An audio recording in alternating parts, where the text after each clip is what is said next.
Sir நாங்கெல்லாம் திருப்பத்தூர்லேருந்து வந்து போன வாட்டி நீங்கள் வரும்போது நாங்கள் மீட் பண்ணி பத்திரிகையாளர்களுக்கு அந்த நலவாரியம் கேட்டோங்க. நீங்கள் பண்ணி கொடுத்தீங்க, ரொம்ப சந்தோஷம். இப்போ எல்லா மாவட்டத்தில் இருக்க எல்லா செய்தியாளர்களுக்கும் அந்த நலவாரியம் கிடைச்சிருக்கு. இது அதாவது ரிட்டையர்ட் ஆகிறவங்களுக்கு சேர்த்து வந்து நமக்கு அந்த ஓய்வூதியமும் கிடைச்சிருக்கு. இது வரைக்கும் நமக்கு அந்த மாதிரி கிடைச்சது இல்லைங்க. இதுதான் ஃபஸ்ட்டு நீங்கள் பண்ணி கொடுத்தீங்க. நாங்களாம் பென்ஷன் கொடுத்தோம். தமிழ்நாட்டில் இருக்க அனைத்து பத்திரிகையாளருக்கு பண்ணது ரொம்ப ரொம்ப மகிழ்ச்சியான ஒரு விஷயம். நீலகிரி பத்திரிகையாளர் சங்கம் சார்பாக வந்து முதலமைச்சர் நன்றி தெரிவிக்கிறேன். அதை நாங்கள் நேரில் பார்க்கணும். ஐயா எல்லாம் பண்ணி சார் வந்து எப்போதும் எங்களுக்கு பெரிய பில்லர் ஆஃப் சப்போர்ட்டாக இருக்கிறார் சார். சார்கிட்டையும் ஒரு கோரிக்கை கொடுத்துருக்கோம், ஐயா உங்ககிட்டையும் வந்திருக்கோம். நம்ம நீலகிரி பத்திரிகையாளர்களுக்கு பட்டா எல்லா ஊர்லேயும் அவங்களுக்கு மட்டும் முடியல. மானிய விலையில் அதுக்கு மேலே கீழே கேட்குறீங்க இல்லை, இங்கே கொடுத்துடலாம் சார். இப்போ எல்லாம் பண்ணியிருக்காங்க. இடம் பார்த்துருக்காங்க சார். இது ஐயா இருக்கும்போது ஏதோ ஒரு அரேஞ்ச்மெண்ட் பண்ணிட்டீங்கன்னா சரி. நீலகிரி இந்த இப்போ இந்த ஓடுதளம் வந்து மலையிட பயிற்சி மேலிட பயிற்சி மையம். நிறைய தமிழ்நாட்டு அரசு வந்து விளையாட்டு வீரர்களுக்கு பல்வேறு நிறைய வளர்ச்சி பணிகள், மேம்பாட்டு பணிகளை பண்ணிடுவோம். இப்போ இந்த வந்து சிந்தட்டிக் ஓடுதளம் இங்கே மட்டும் தான் இருக்குது. ஹை ஆல்டிடியூட் ட்ரைனிங் சென்டர்ஸ் இருக்குது. இங்கே வந்தது நீங்கள் எப்படி பார்க்குறீங்க? இந்த ஸ்டூடெண்ட்ஸ்க்கு என்ன அறிவுரை சொல்லுங்கள்? நீலகிரி மட்டும் தமிழ்நாடு பூரா மாதிரி பண்ணிகிட்டு இருக்கலாம். ஏற்கனவே 10 வருஷம் ஐடிஎம்கே ஆட்சி இருந்தப்போ ஸ்போர்ட்ஸ் மினிஸ்டர் யாருன்னு கேட்டால் சொல்ல முடியாது. இப்போ ஸ்போர்ட்ஸ் மினிஸ்டர் யாருன்னு தெரியும். அதனால் மார்ச் வந்ததுக்கு நல்லா டெவலப் ஆகிட்டு இருக்குது.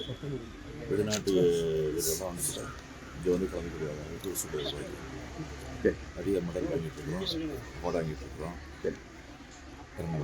சார் இப்போ நீலகிரி மாவட்டத்தில் நடைப்பயிற்சி மேற்கொண்டீங்க சார். சென்னைக்கும் நீலகிரி கிளைமேட் எப்படி இருந்துச்சு சார்?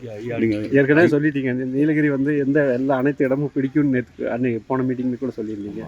இந்த பயணம் எப்படி இருக்குது சார்? நீலகிரி மாவட்டம் வந்தால் எப்போதுமே நான் ஒரு 3 நாள் தங்கி கழக நிகழ்ச்சி, அரசு நிகழ்ச்சி தவிர இந்த மாதிரி பார்க் போகிறது, சீனியர்ஸ் பார்க்குறது, இந்த மாதிரி வாக்கிங் பண்ணுறது, இதெல்லாம் வந்து ரெகுலராக தான் வச்சுருக்கேன். நீலகிரி மாவட்டம் வரும்போதெல்லாம் தொடர்ந்து செஞ்சுட்டு.